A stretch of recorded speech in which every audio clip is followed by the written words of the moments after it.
Right lads, we're back for round two. As you can see, I'm old school. I've got them written down on the piece of paper. The questions, they were fucking probably 80 questions. I answered a good percentage of them already in the first video, and now I'm going to get into it. There's probably another 10 or so in this one. And yeah, I hope you like the first part. And now I'm getting into the second one. Let's just get straight into it. I had training today, so I filmed this on the second day. But I had training today. It's a good day. Fucking conditioning my legs for my fight. I'm still doing some weight training, but not nearly as much. I'm actually trying to lose this last probably 4 kilos. So I'm fucking eating less than I want to eat. Food to me it's my fucking thing. You know, I know everyone has their vices that they use. I like to be able to eat. My fucking thing that I do is I don't eat till late in the afternoon. So I won't eat breakfast, won't eat lunch. I'll just have coffee, water, bomb the water down, and then it'll get to about 5 or 6, and then I'll start eating. I'll eat 2 big meals before I'll eat about 4:30, 5, one meal, and then I have a massive meal at probably about 6:30, 7, and then that just rides through to the next day. But I fucking love food. It's easy to imagine that I used to be a fat fuck. Food to me, I just love it. I love eating. I just love to fucking eat, and I'm not someone who eats massive amounts of sugar and garbage, but I just like to eat a lot of food. There's steaks, I like big steak. I just had fucking Turkish. I love the mixed grill style where it's just massive amounts of like beef, chicken, lamb. I don't really like lamb that much because of what it is, but the food just tastes so fucking good. It's too hard not to fucking eat. But yeah, let's just get into it, huh? I'm gonna start with the controversial one, because why not? One of the questions, and it was from a young man, looked like he was in his early 20s, he looked like he went to the gym.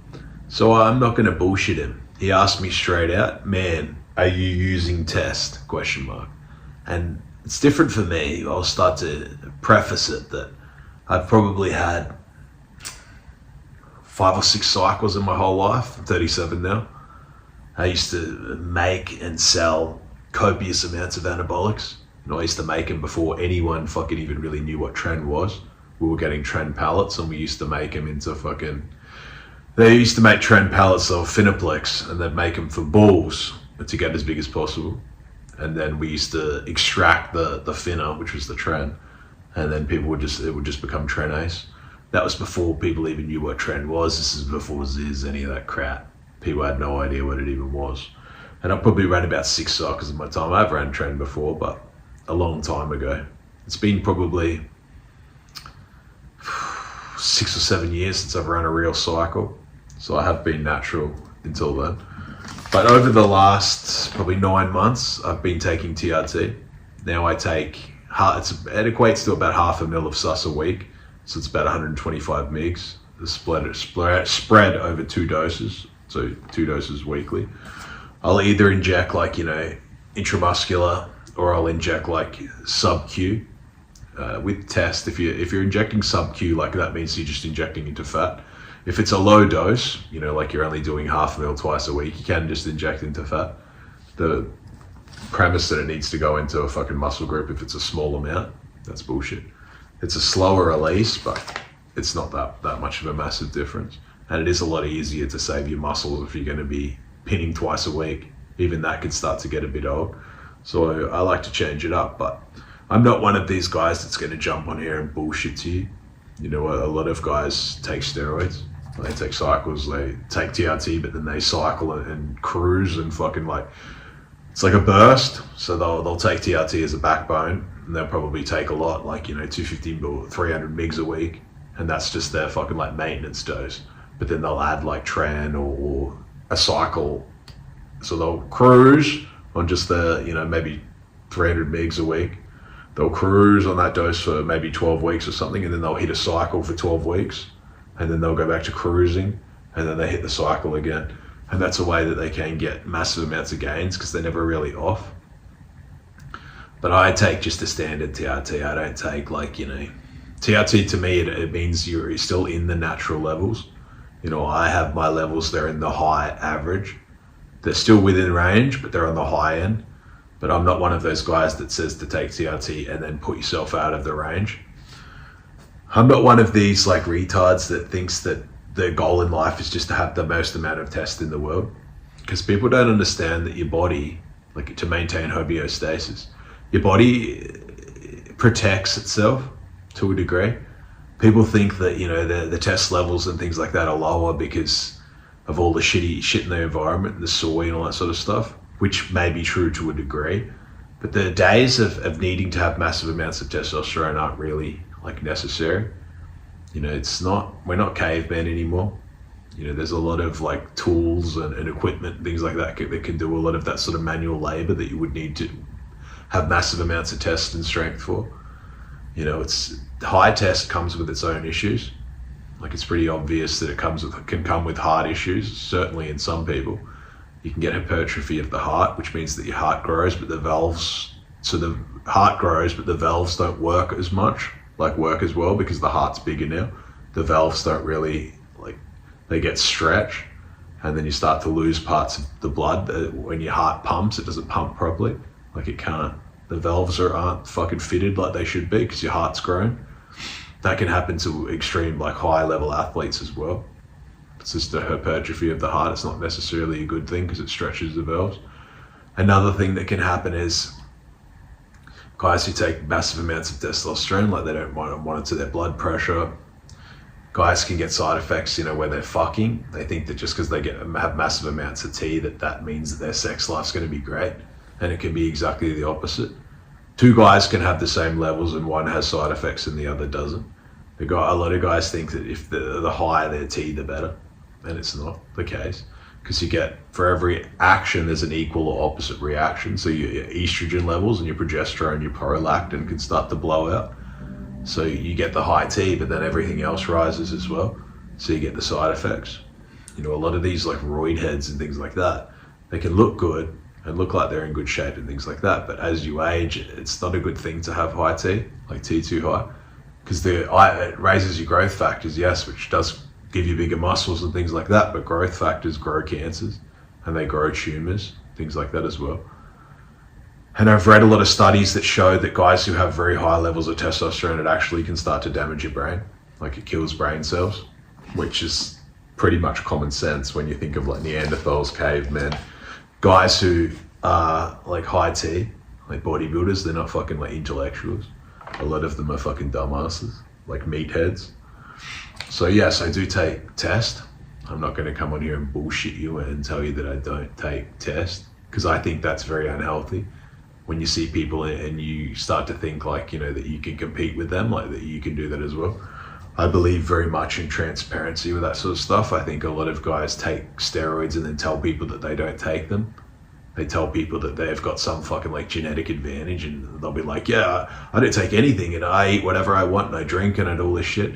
And then they're blasting massive amounts of tren. I know guys blasting a gram a week of tren, and they take it for 16 weeks at a time and then come off on other anabolics and then go back on the tren. But it's very dangerous for your organs. It's very toxic tren. It's not something that's made to be taken by humans. It's not something that's made to be taken by people that are meant to live for 70 years or 80 years. It's meant to be taken by bulls and things like that they just want to get as big as possible for 10 years. It's not really, it's very hard on the organs. It's very toxic. And it's not just tren, it's any of the steroids, if they're taken in excess, is dangerous. You run a lot of side effects. And you run the risks of you look great when you're on them, but when you come off, specifically if you don't know how to do a good PCT and things like that, a lot of you will lose all the gains that you had. And if you don't have a base, a base before you start anabolics, a base training, a base discipline, a lot of you won't want to train unless you're on cycle. So it's going to be very difficult for you to train when you're not on. So you'll get to a good size and be happy, but then once you're off, you'll be like, this is shit. I miss the big pumps, I miss the big gains, I miss all that shit. With me, I take TRT because I'm nearly 40. I take 125 mgs a week. It puts me in the very high average, but high still within the range. I think the range is up to about 1,000 and I'm in the 800s. But before I took it, I was only at 400. So I had very low T. But I don't think it was very low. I think it was more just on the low average side. I think in general, a lot of people have less T now. I think it is due to the food and the environment, but it is also due to the fact that you just don't need massive amounts of tea. You know, the guy who has the tea on the lower mid-range, that's his body is chosen homeostasis, like it's chosen to live as long as possible. It knows that it doesn't need to be fucking the humongous. There's very little advantage to that in this day and age, other than, you know, cosmetic look and maybe you want to be stronger and things like that, but handguns and things exist. So that shit, like, yeah, people underestimate that they try to do things that their body has already like factored in. So they're meant to be like low average, but then they'll start blasting themselves outside the range. And then they think like, they don't think 5 or 10 years down the track, whereas their body does. Their body's thinking like, how can I get as long as possible without getting any issues? And then some of them run into, you know, heart problems and that when they're older.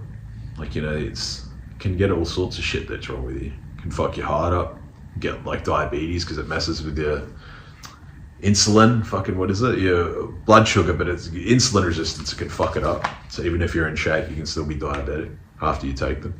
Guys take like HGH and it's much the same. Insulin, some guys take that and it can fuck you up. People can die from insulin if they fuck the dose up after their workout. But yeah, I'll never be one of those guys that jumps on here and bullshits you, you know, tells you that it's all just a product of just hard work, because it would be pretty dumb. I've got unlimited money. I have no fucking everything that there is to know about anabolics. So it would be dumb of me to not take advantage. I tried the cream as well. Like I tried the compound cream. I tried like test gel as well, because I was like, oh, I don't want to pin unless I have to.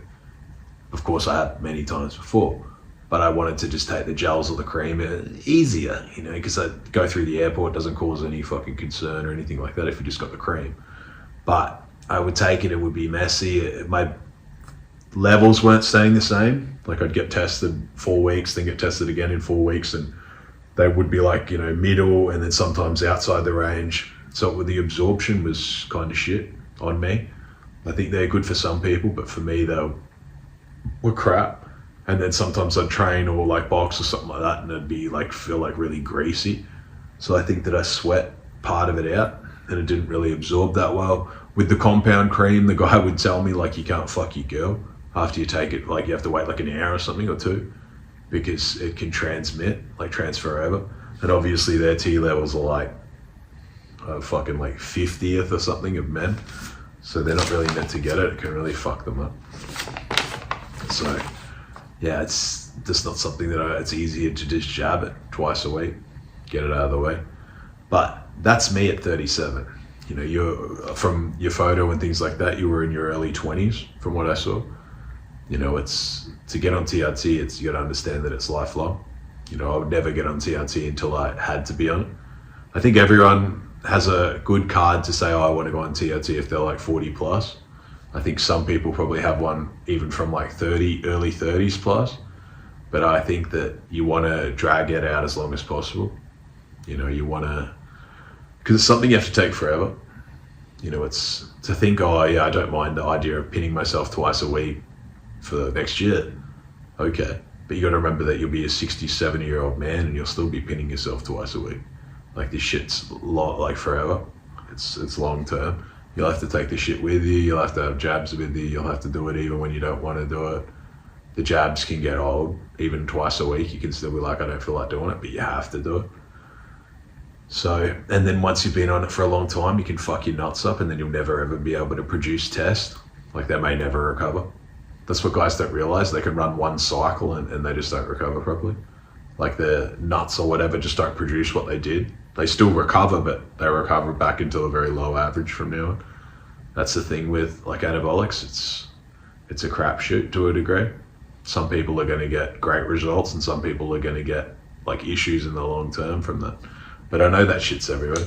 And I don't think it does anyone any fucking favors by jumping on and bullshitting and pretending that I'm not taking that sort of shit. But I only take it because I'm older. I'm 37. If I was early 20s, I would never go on TRT. That would be fucking dumb. You're already going to be in the, you'll have to check, but judging by your physique and things like that, photo that you had, I would assume that you're already in good levels and things like that. your best to get the maximum out of your own genetic potential, and then look to that sort of stuff if that's what you really want. But TRT is, it's very long term. Like TRT to me means that you're taking like under 150 mgs a week. It's not TRT to me if someone says, oh, I'm taking a mil a week of sus, or I'm taking 2 mils a week of sus. That's just the cycle. Like, that's just abuse. You know, it's not natural. Like, you're not within your natural range. And then understand too, if you're taking tests like just out of the bottle, it's not the same as when you get like your test comes naturally. Like a lot of nerds and fucking like pseudo intellectuals will say that it's exactly the same. Like test is test. It's exactly the same as the shit that your body produces, but it's not. Like guys can take artificial tea and get their levels back to exactly how they were, and then they still can't fuck. Like they still get issues with their dick and shit like that. Like you can get massive issues. Like it's not something that you really want to fuck with. You know, it's not something that you can just take and then stop taking and then take again and stop taking. It takes a while to find like that equilibrium and find like what levels and things work for you. And then once you've found it, you just want to stick to it. You know, I'll never go above like the 125 a week that I take. I won't even cruise and bump it up to 250 or 500 mgs. And it's the risk to reward just isn't really there for me. Like I'm already happy with how strong I am, how I look and things like that. And I still feel like I'm, felt like when I was 25. So that's enough for me. I don't need to be like this big floating cloud running around taking massive amounts of test, because the risk to reward just isn't there for me. I understand it if you're an athlete or you're like a bodybuilder or something like that. A bodybuilder that gets paid, like you've got a route to be a very high level bodybuilder, then I can understand taking a lot of anabolics. But for many of them, they won't even be able to pay for their own cycles. They'll have to work just to pay for their own cycles, because there's very little money in that sort of shit unless you're like, in the top 5 or something like that. So yeah, that'll answer that for you. But yeah, I take 125 mgs a week. I dose twice a week, usually Monday, Thursday, sometimes Monday, Wednesday, something like that. Just equates to half a mil each. I've prescribed it. It's all fucking legal. I can fly anywhere in the world with it. It's all legal because I only take just what I'm meant to take. I don't get prescribed like fucking sus and then get blast and train and all this shit, because it's difficult. It's not long-term shit. It can fuck you up. You can look good for 12 months and then have issues after that, like long-term consequences. It's hard on training specifically. It's hard on the kidneys, liver. It's actually hard on the brain. I've had friends, or at least one friend, that's killed themselves on tren. It is when people say, oh, people roid rage, that's the fucking like steroid that does cause issues. People roid raging off test and shit like that, I think that's mostly bullshit, unless they're taking maybe like over a gram a week. But even then, I think it's just they get bigger and stronger. And a lot of the people that take roids were dorks, especially now. Back when I used to take them, it was more like a niche thing. It was hard. They were harder to get. They were harder to like make. I used to make them. This would be probably 17, 18 years ago. I used to make them. So it was more of a niche thing. But now people just like, they're easy to get. And people can take massive amounts of them, and people take SARMs and things like that. And SARMs, in my view, are even fucking going to be much worse than steroids. A lot of the SARMs are made out of China and bucket shops and things like that. So when you have issues and they check into the future, you're going to have nowhere to go. Like, there's going to be no one to fucking like turn to and say, oh, I've got issues, because those companies won't exist. Like, they're just factories pumping out the powders, and they'll just move into something else. And people take powders, they don't even know what's in it. Like some people take like Ostrin and things like that, and I've heard people getting issues with their eyesight shit from it. Like, it's pretty serious. It's not very well tested. There's no one like funding the studies, because the companies that made it, they're like neutering all the studies. They're only publishing studies that are positive. There's no advantage or anyone that wants to like explore it too much, because it's just like a shitty fucking SARM. It's already unregulated. Versus something like Test, or even the others like Deca or something like that, they've been around for a very long time. Like Dynabol, Anadrol, Winstrol, they've all been around for a very long time. They're well tested. Even HGH, like, it's still well tested. It's people know what they're in for with something like that. test itself has been around since like World War II. It's fucking very old. So people know what they're in for with that. But with these psalms and things like that, like that's all new. They don't know what's coming with that sort of shit. Like, but they'll know like 20 years down the pipe. And by then it'll be too late. All right, let's go. What steps did I take to rebuild my life after prison, including investing? Well, that's a good question. The steps that I took to rebuild my life after prison would be choosing who I spend my time with. I was on a massive amount of fucking restrictions. I had parole, so I had curfew. I couldn't associate with anyone that I'd associated with before. I couldn't associate with any criminals. I couldn't associate with really anyone. I had a curfew, so I couldn't be out after 5 p.m. I was banned from every venue. I couldn't go out. I couldn't drink. I had fucking parole would come around and breathalyze me twice a week and do piss tests at least once a week. They'd be like, piss in this cup, and then if you didn't, you're fucked. Like, there's no court or anything like that with parole. They can just send you back to jail. They don't need to fucking like explain why. They just breach your parole. That's it. Like, you're essentially in prison, but you're just in the community. So mine was, those parole conditions and the extreme conditions, it was a good thing for me because I got away from that sort of thing. And the more I got away from it, the longer I was away from it. It's like your mind reroutes. You know, it's like you've got an addiction, and I've had a gambling addiction before. When I was off on parole, I was banned from every venue, so I wasn't gambling. I used to be able to gamble online. I mean, I had a lot of crypto, but after prison, I just had no desire to do it. I'd already been away from it for a long time. I think your brain has like, a bunch of neuro pathways, and the longer like they get like stretched and more well developed, it's like a highway. And the more you gamble or something like that, it gets reinforced. Like, it's a really strong pathway now. But then the longer you stay away from it, the pathway kind of like weakens and weakens and weakens. And then if you stay away from it for a long time, it almost like dies off.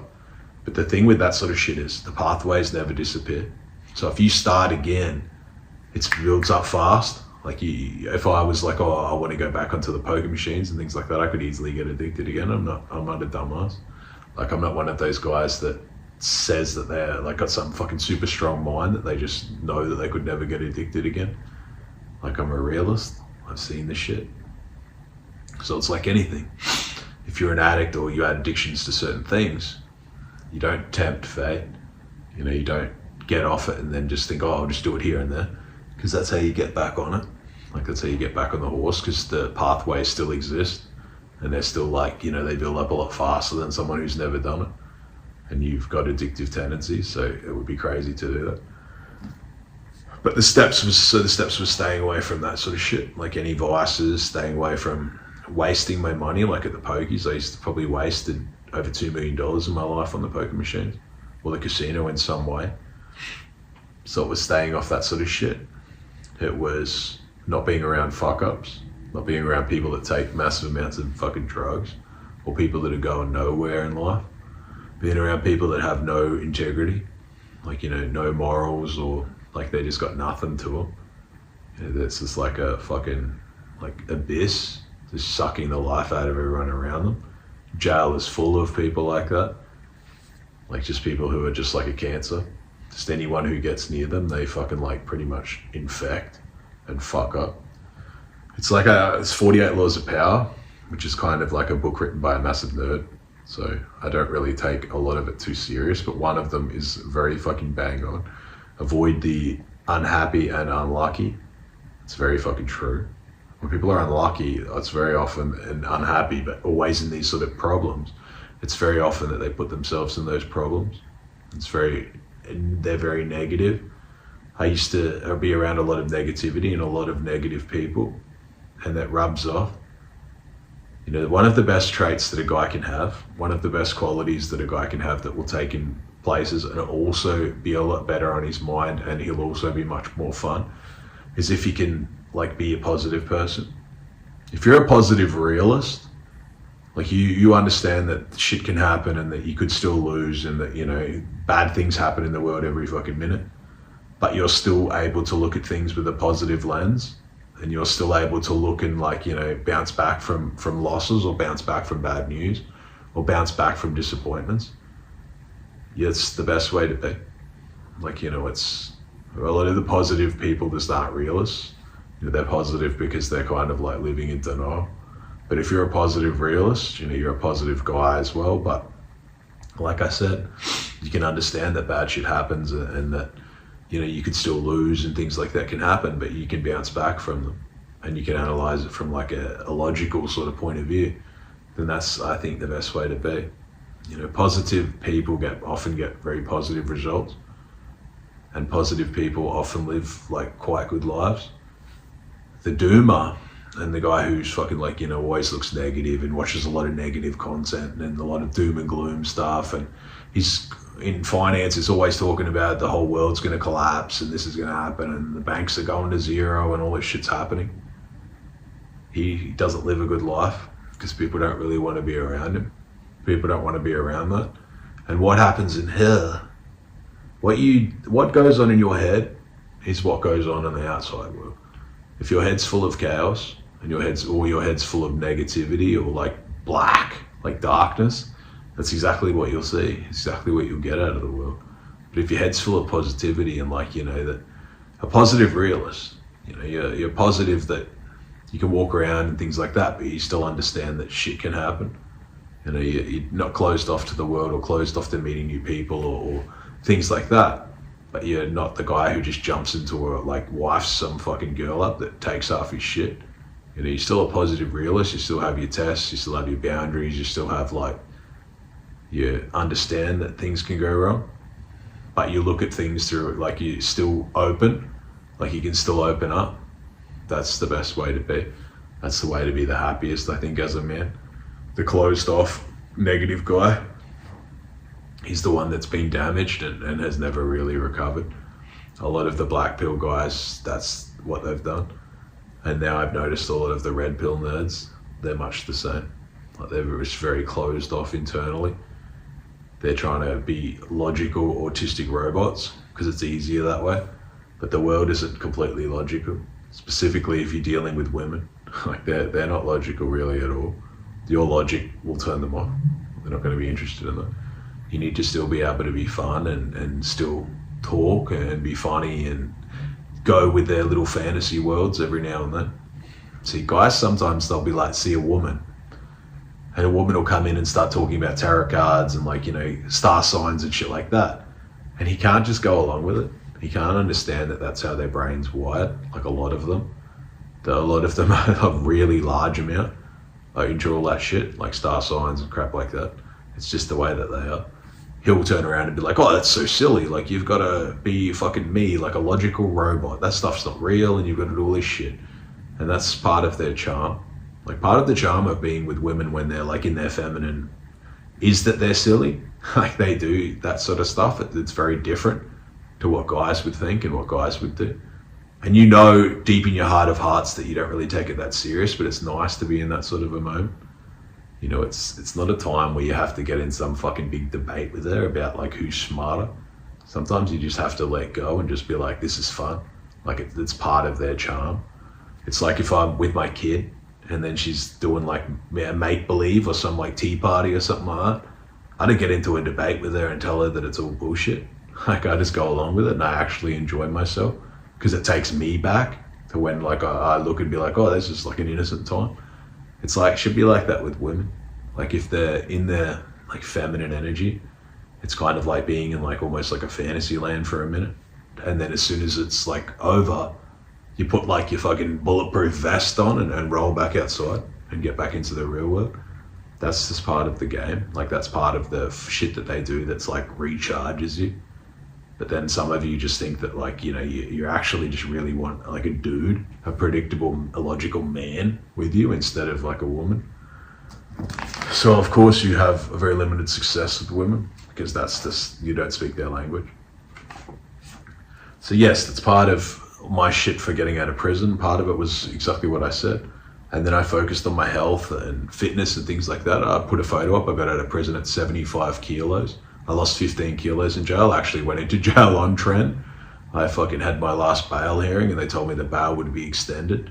And I was taking trainee and test as well. And then this is fucking, I don't know, 8 years ago or something. And then they told me that my bail would be extended for a couple more months. So I was like, oh, I have a month left of cycle, then I'll just take a month or 6 weeks of PCT and be fine. And then the fucking judge is like, you're going straight to jail. I'd been to like fucking 10 or 12 bail hearings, been bail extended every time, but now he's like, fuck it, let's just lock this guy up. So even my barrister didn't know what was happening. I went to jail on Tran and I had no PCT. I had to recover in there. I was still taking like fucking Seroquel as well. Tran and Seroquel. And I had to fucking come off both in jail. I could have probably gotten Seroquel, but it's a fucking dangerous place to be taking Seroquel. Like, people get fucking murdered in there. There's lots of fights. It's a dangerous place to be a bit doped up. But that's the game.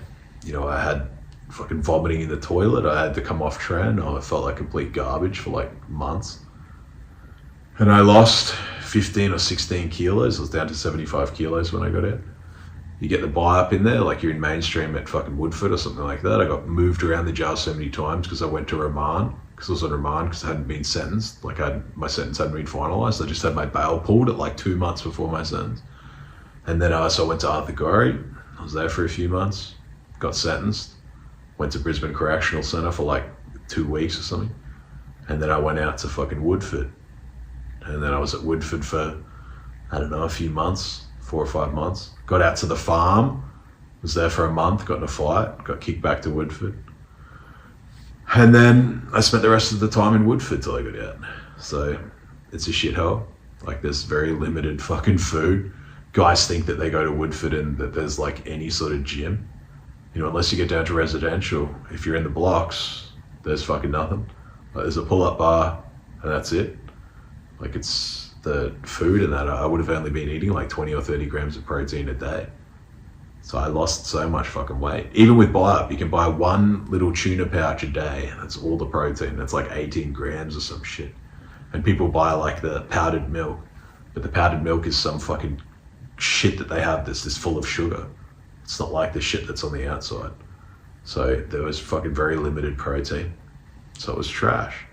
You know, eating mee goreng noodles and tuna, like, it's garbage. So I lost so much fucking weight in there. And it took me years just to get back to the weight that I am now, where I'm fucking back to, I don't know, 89 kilos. Before I went in, I was about 90 or 91. So I'm close, pretty close down to where I should be. I'm a few kilos off. But that's life. You know, you have to bounce back. So looking after your body, looking after yourself, looking after your mind. So your mind, mental health is a massive thing. You know, if I don't get my sleep, like if I start only sleeping like 4 or 5 hours a night, my mental health starts going to shit. Where I'll just be more like irritated, more irritable, can't think like as straight. Even when I talk, I'll be like, fuck, I'm tired. Like, I just start to notice it. You've got to get enough sleep. You've got to sleep at least like your 6 to 8 hours, but for most of you, it'll be 7 or 8 hours. If you have any sort of fucking like mental health issue, like anxiety or PTSD or any of this like conditions, you'll probably need your 7 or 8 hours every night. Like quality sleep, not sleeping from like 2 a.m. to 10 a.m. or some shit like that. Like, you need to sleep before midnight and sleep through. That's the thing. You know, a lot of guys will watch Netflix and crap like that and won't go to sleep till like 2 or 3. That fucks you up. Because when you watch like a massive screen and then you jump in bed, it's harder to get into REM sleep. See, that's what they don't tell you. You know, it can take longer to get into that sleep where you're actually recharging. Like, the quality sleep can be slower because you've been absorbing all this fucking like light, like blue light, but also just crap, like shit that your brain's still kind of like working shit out and awake when you lay down. So you have to dump all that crap off. You have to look after yourself. You have to see that life's a long time, and that's what I saw. You know, I was out and I realized that I wanted to stay out. But I remember when I was in my 20s, like late 20s, I'd been at the army or something like that. I never thought that I would live past like probably 30 or 35. I'd had like a suicide attempt when I got out of the army, you know, like just before I got out. And I remember thinking like after that happened that I was strong and things like that, but I'd never imagined that I would live past like 30 or 35. And then when I was selling dope and doing shit like that, I didn't imagine that I would live like even more than a few years. Because I had it was harder for me because I had so many people that have died around me. Like, I've known so many people, I've been to so many places that are like fucking graveyards. I was in an army hospital, a veterans hospital for 14 months. It's a place where people are really fucked up. I have a lot of respect for the guys there, and I miss talking to a lot of them and things like that.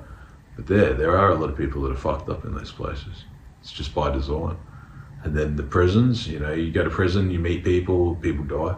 Like, it's a very common thing. Like, people, once they've gone to prison, or they'll get out and they'll be like, yeah, so-and-so killed themselves, or so-and-so died in like some accident or something like that. It's the mortality rate of people out of prison, it's pretty fucking like high. Like, shit happens to them, they overdose, they got drug habits, they got people after them, go crazy. So I'd been around that sort of life, for a long time. I've been around army as well. Army's got I would say, multitudes higher than the civilian population for suicides. So I know that shit's a fucking real thing. So yeah, myself, I didn't imagine that I would be around to the day that I am now. But then when I got out of prison, I started to think like, that life is actually a long time. I need to start having a plan, because I don't want to be one of those guys that's like 50 or 60 years old and a complete fuck up and completely relying on everyone else and relying on like the system to look after them, because I saw how fucked up the system was. But yeah, so I did all that myself. I noticed that you wrote investing on the end. Investing is a massive thing.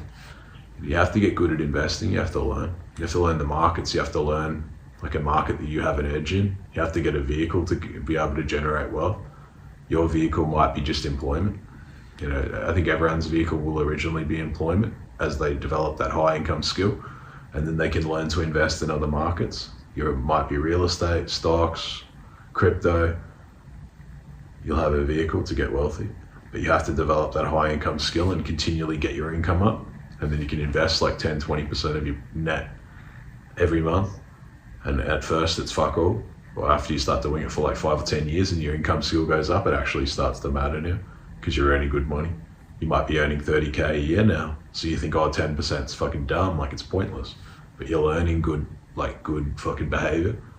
It's the learning shit that matters. So when you're on fucking 200K a year, as your income skill goes up, now it's starting to mean something. And then eventually you're on like 300-400K a year. And then 10 years down the track, your investments are actually worth shit now. Like, you can use them to fucking like buy a house, stuff like that. Like buy property and like commercial property or something that you can rent out, and then like leverage to get more property.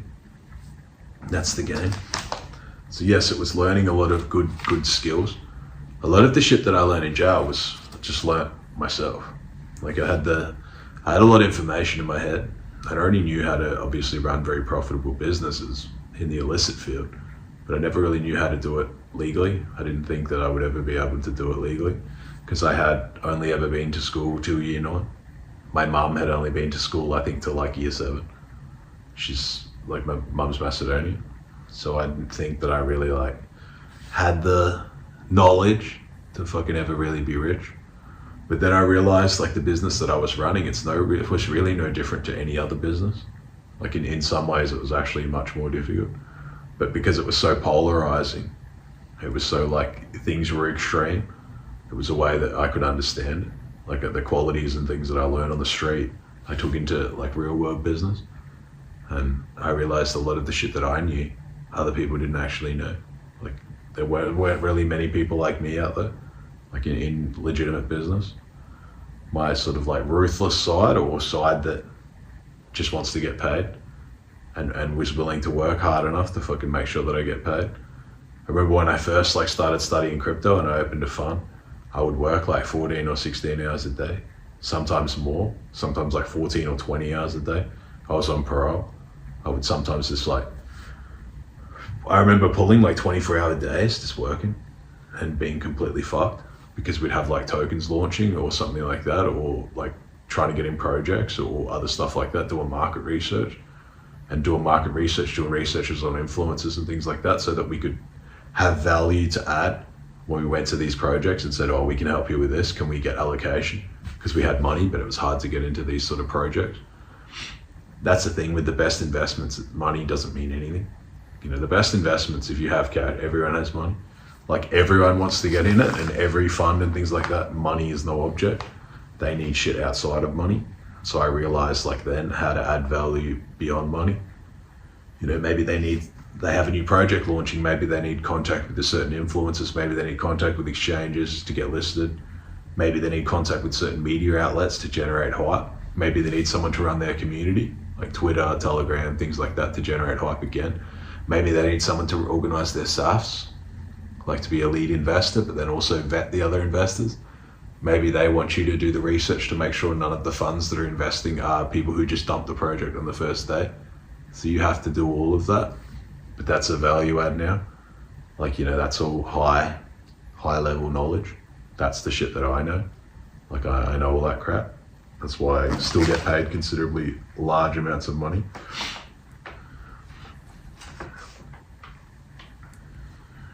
Do you think Bitcoin can hit 10K this year?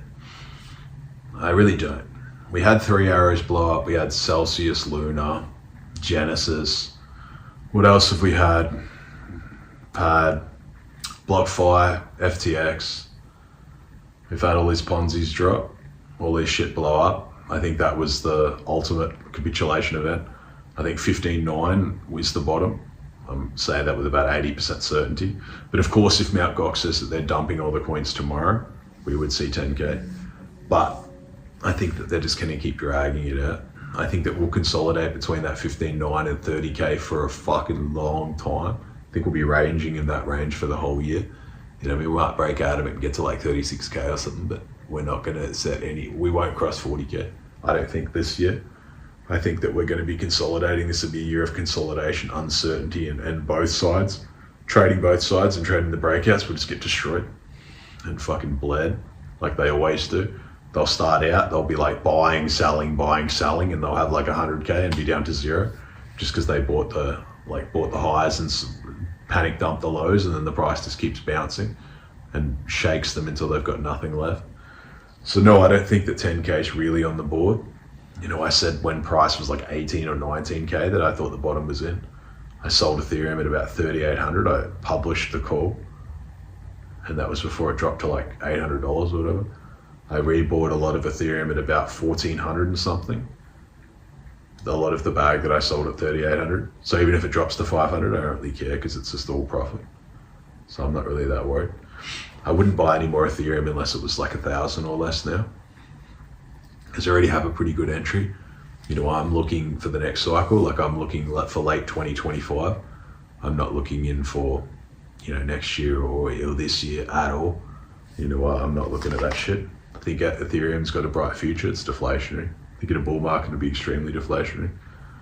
We've never really had an asset like that, like in the history of time, something that deflates to that. Not just that multitude, but also it's transparent. Like people can see what's happening in real time.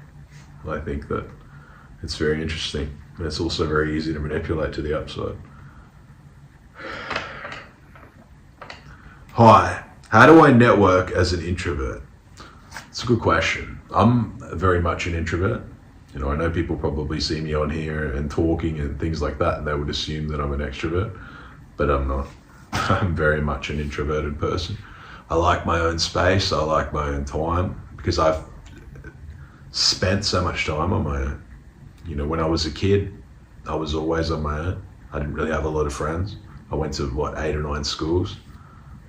I didn't know that many people. I used to stay at home, play Counter-Strike, but I'd just play professional, but most of it was online. We'd get together sometimes, but a lot of it was online because I lived in a small town.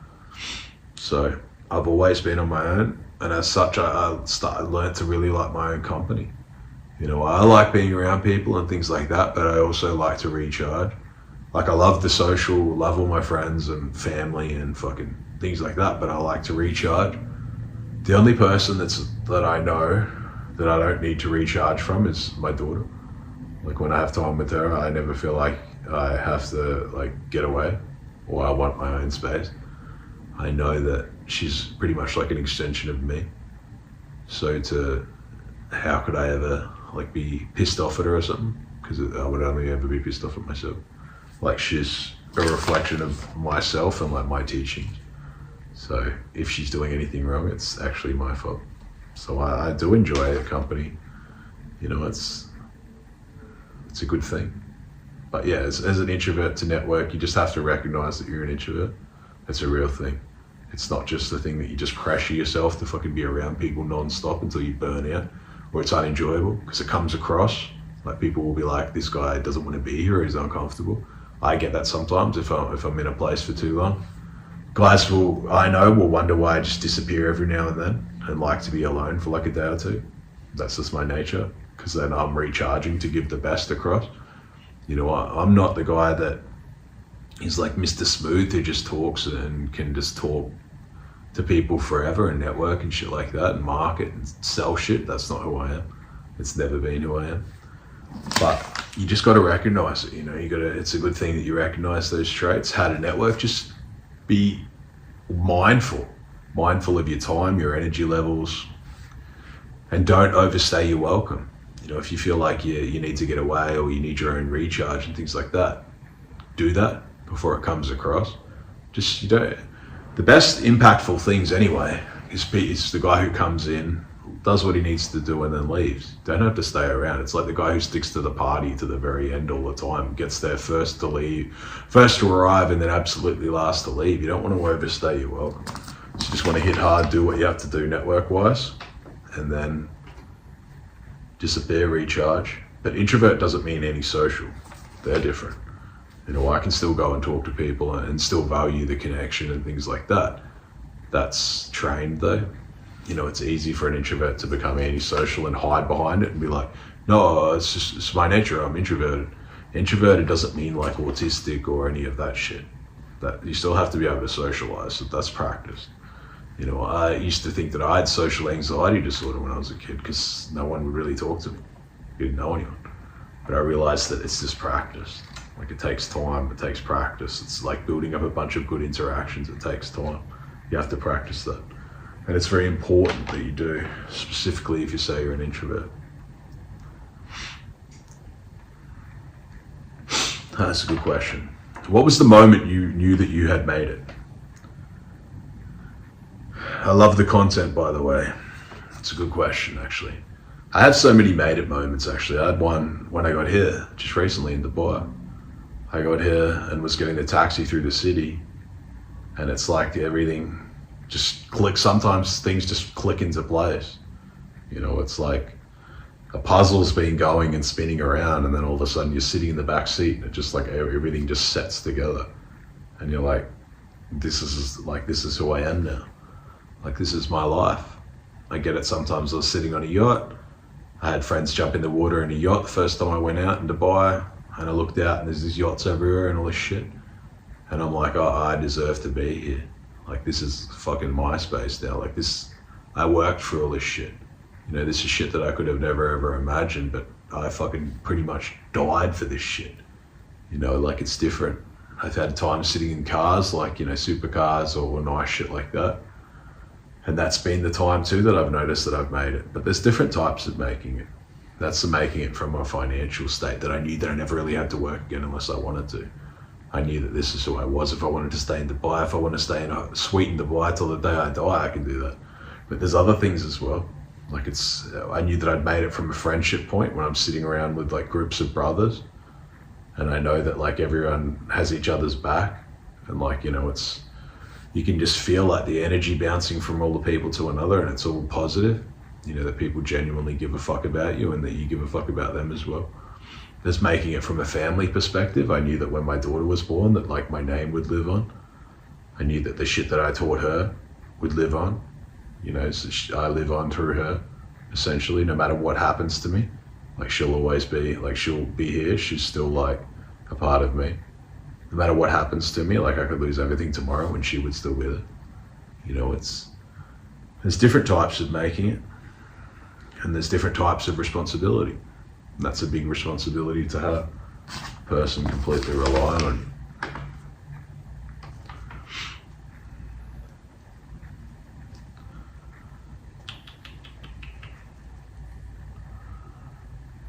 When you went to dinner with your friends, what did you mostly talk about?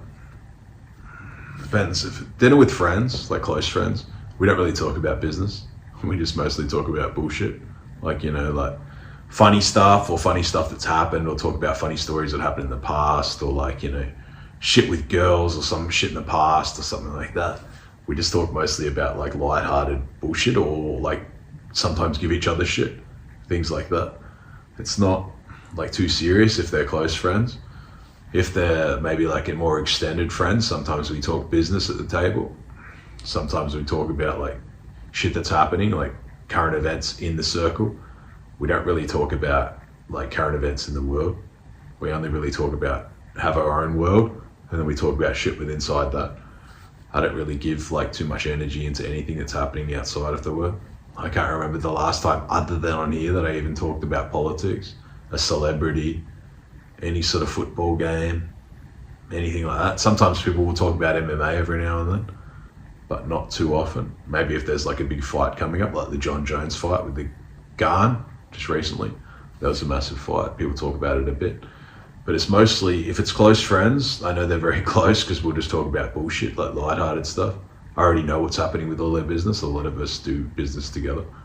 Or if it's like more of an extended friendship, or like, you know, companions or people that are outside of that, like acquaintances or something like that, that's more like, you know, maybe we'll talk more business then, but it's still a little bit vague. The further you go outside of the circle, the more vague that I'll be talking business about to them. You know, I think that I only talk about, I have a set amount of topics that I'll talk to. It depends how close they are to me. I won't talk about anything that I'm doing unless they're like very close to me, because it's not really anyone's business. It's not really like much for dinner chat either, because it's obviously there's too many people around to talk too much about shit that's happening currently. It's like anything. If you've got a plan or you're doing something or something like that, they can fuck it up, yeah? Even if they're like, you know, like acquaintances or something like that. You can't really talk about your plans until they can never ever be stopped. Like that shit that's happened. Business can be money involved and things like that, and you can talk about business that you're doing with other people, and if you talk about it with someone like that, they might fuck a deal up or something for you, like an investment or something. They can reach out. A lot of that stuff, yeah, business is best kept quiet. But I'll always answer questions. Like if guys come to me and I help guys, thing that I like to do, I enjoy, is guys come up to me with like a few concepts or something that they're doing, and I'll structure it into a business. A guy was talking to me about how he has a network of like entrepreneurs or something that are around him, and he doesn't really know how to monetize it. You know, they all rely on him, that he hosts events and parties and things like that, and he's a great guy. He's very fun. He's respected by those guys. He provides value, but he doesn't really know how to monetize it too much. So I said one way would be, I know that the guy has a good relationship. He could run like a dating agency or something like that. Because I know that a lot of the guys that go there ask him about dating and look to him because he has a good relationship. So I said he could monetize that, get his girl involved in helping run an agency or something, and then bring entrepreneurs together with women in Eastern Europe. And not in a way that they do it where it's bullshit, like, you know, escort stuff, in a way that's sustainable and a bit classy, because he already runs the events. And another way that he could do it is, yeah, just monetize the events. You know, have like speakers there and things like that, and just run it as an entrepreneur network and essentially start his own group. And he has what it takes to do that. You know, he's successful and he adds value. So it's never a bad thing to be paid for what you do. You know, it's, no one wins if you're like, you know, the nice guy that just does everything for free, but you're actually like, you know, you're giving away a lot of value. You should monetize. Like he should monetize if he has all that value to add, and they obviously have the money, because now it's like he's doing X and he's getting Y. Like he's doing this and he's providing this value, but he gets paid for it. It makes it more of like a fluid thing, and he can do it better and they can get a better service. Did your mindset change around taking risks when you were not rich versus now? That's a very good fucking question. Yes. I never thought that it would. When I was younger, I used to take endless amounts of risk. I had really a risk appetite that was like fucking insatiable. You know, I'd be fucking girls, just doing some fucking crazy shit. I'd be fucking a girl, have a girl that I was seeing like in the apartment, and then I'd find an excuse to leave with her friend, take her upstairs, and fuck her like on the balcony at the very top of the fucking building. You know, I used to do some crazy shit. I was doing blow nearly every day. I was the guy who had unlimited amounts of blow. So Imagine that. And with the fucking attitude that I have. So it was a lot, drinking most days, blowing most days, endless women, all that sort of crap. And that's how I know that it's not great. It's not what you would think. But yeah, my risk appetite did change when I got rich. I realized that I have shit to lose now. I remember I had a chat with Tristan. That was one of the questions that I asked him, Tristan Tate. I asked him in Dubai. We sat down and talked together for probably, I don't know, nearly 2 hours, maybe hour and a half or something, just me and him. He had a person there that was with him. I'm not going to go into that person based on what shit that they've got outstanding now. But I asked him, I have a lot of respect that he fights and does things like that, and he's very successful. They're well into the 9 figures. I mean, I'm not going to speculate exactly how much they have, but they're extremely successful by anyone's metric. They can sit down with guys who are old money and they've still got beyond that sort of money themselves. So yeah, they're on a level of their own, really, as guys who started from nothing. It's pretty exceptional. But I remember I asked him, I said to him, how do you get up and fight? How do you get up and train and things like that now that you essentially have everything? You already have the Bugatti and you've got all the, as many girls as you could want, whoever you'd want. You've got all the shit. And I remember he said he'd had a shoulder injury that I think he had fixed it, but I think he had it at the time. His shoulder was a bit fucked. And I asked him, how do you get up and train and fight with all of this shit going on when you can just fucking roll over and go to sleep and be still worth hundreds of millions?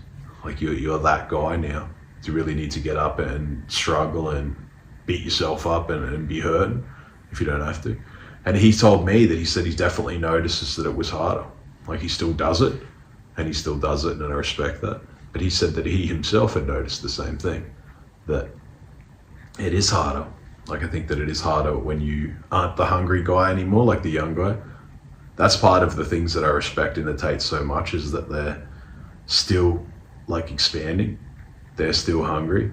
They're still fucking coming on and helping people and doing shit, even though they don't need the money. They haven't needed the money for such a long time. And when they already, before they got on YouTube, they didn't need the money. So that already presented as a winner to teach people how they won. They didn't get rich on their YouTube, all that shit. So when he said that, it's harder than it was when they were broke, hungry, it's harder to get up and struggle when you kind of have everything. And I respect that they do that. It's one of the things that I knew that Tristan was a straight shooter. He is who he says he is, because I talk to him and he doesn't bullshit.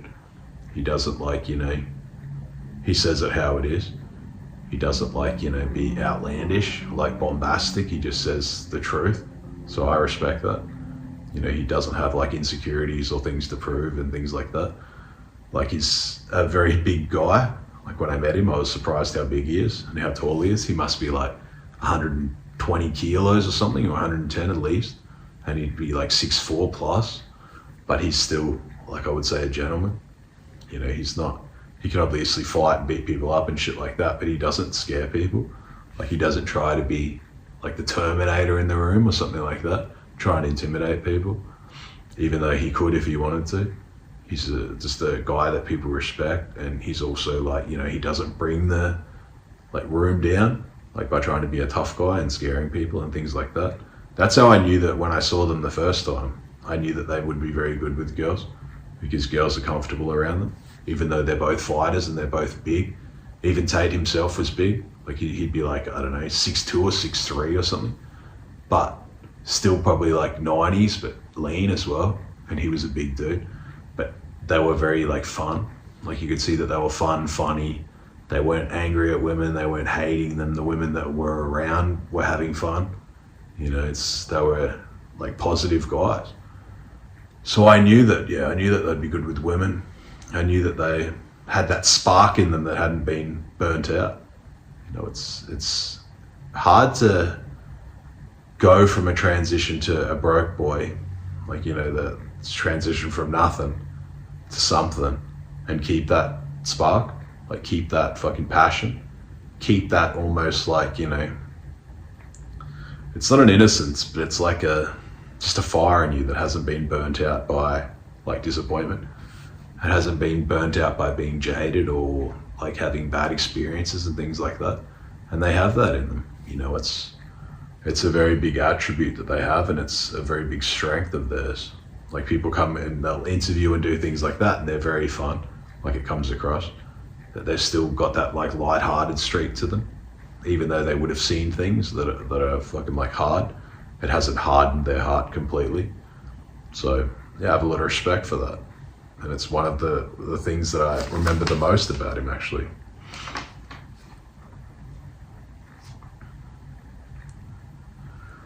How do I deal with self-denial? So this is the last one. How do I deal with self-denial? See, I find a lot of this shit, like these questions about like, you know, psychological things or terms or like little parts, they're just like a part of a massive problem. You know, it's sometimes when you're older, like once you hit like 30s, 35, 40, there's parts of you that like are set. Like you just have to learn to work around it. You know, it's like I have PTSD from my fucking army accident. And I have to get my sleep, I have to fucking do all this shit. I have to eat well, I have to train. Otherwise I get like an anxiety runs through, and it's like an irritability. You know, it's like a tension that starts to build up. So I do all that shit. I don't not do it, because I know that if I don't do it, it's just going to do myself harm in the long run. And I know all the crap that goes along with it. I know that I have triggers and things like that and behaviors that if I'm around will piss me off and put me like in a bad mood, or like can become short. So I don't fucking tolerate all that crap. I don't put myself in situations that test me like that. I'm only around people that don't like irritate me or don't do anything extreme, or they're not really loud or shit like that, because I don't like that sort of stuff. But when people say like, oh, how do I deal with self-denial and other crap like that, it's just, you just have to develop. To me, it's just a part of developing all that foundation, like the foundational fitness, the foundational boundaries and frame of who you are, who you want to be, accepting that you are who you are. You know, it's some of the stuff that's happened to us in the past and things like that that put us in this sort of route that we're on now. That's concrete, like it's done. A lot of people will be 35 or 40 years old and they still fantasize about like being someone else or trying to change. Like you're very cemented in who you are, like your identity is long forged. You know, warts and all, like we are who we are. A lot of it is just about doing more of the good and refining the good and not triggering the shit that we all have. Like everyone has shit that they, like parts of themselves that aren't perfect psychologically. You know, it's a lot of it is just down to self-awareness though. Like you have to write down all the shit about you that you don't like, all the shit about you that you do like, all the shit about you that you would change, how you're going to change it. A lot of it will be just like accepting that the past is the past and closing those chapters. Some of you will hold on to shit that happened to you when you were a kid or other shit and be like, oh, this has fucked me up. Like, oh, I'm holding all these grudges. But you're like 30 years old or 40 years old. Like that's done. Like holding a grudge and having someone to blame doesn't change anything. Like that's your life. If something happens to me and let's say I get in a street fight and some guy knocks me in my eye, I go blind in one eye. Like, why would I run around and be like, oh, this is what happened? Like, wouldn't I just learn to adapt around it and accept that it's happened because it's not going to come back? Like, I can't just put the eye back in. So wouldn't I just accept that that's the way that it is now and just like close that chapter and move on? I wouldn't sit there and just think about it every second and be like, oh, but if I had two eyes or all this shit, because I don't. You know, you have to accept the way that things are sometimes, like psychological things like that, like how your mind is, it's quite set when you get older. If someone's like 20 or even early 20s or younger and something happens, maybe they're a bit more like moldable in the mind. But some stuff that happens to us when we're older, it's very much set. You know, it's about being the best version of who you are. I know it's cliche, but it's very true because everyone's different. But you'll come to learn everyone has problems. Like everyone has shit that they're dealing with. Your issues might be more extreme. Like, you know, you might have had a day waking up or getting home from school and your dad was beating the shit out of you every single day. And the other guy might have like, you know, a few experiences that don't really amount to that violence wise, but they have the same amount of damage. You know, it's not like a competition. It's damage is damage. Like everyone's traumatized. And a lot of the trauma response people make is the bad decisions that they do. You know, the issues that they have because they're just reactionary. They're running away from that trauma. Or they're trying to relive it to solve a piece of that puzzle. You just have to accept, that's why a lot of that shit, it's better to just close that chapter and forget about it and just like accept that you are as you are now, like you're just as though you were born today. And now I've arrived in this body and this mind, how am I going to get the most out of it? That's what I would do. Like if I had to change places with someone else at like 30, swap with them right now, I would just think, oh, all right, I'm here. How do I turn this person into the best version of who they are? And that doesn't mean that, you know, they might be like a fucking bush pig or a whale or something, but you can still bring them to the best standard of who they are and accept like you might be in the body of someone who's got a fucking 160 IQ or in the body of someone who's got a fucking IQ of 90. You can only get the most out of like what you have. But that's the best ROI, is to just accept that you are set and you are who you are and just start living forward and not just thinking about how do you change all this shit about yourself. Like accepting that you have flaws and shit that's happened, but how do you like strengthen your mind, body, and move forward as this person instead of just sitting there thinking like, how can I be someone else? How do I change this sort of shit about me that I don't like? So that's my fucking take. And that's most of the questions today, I think.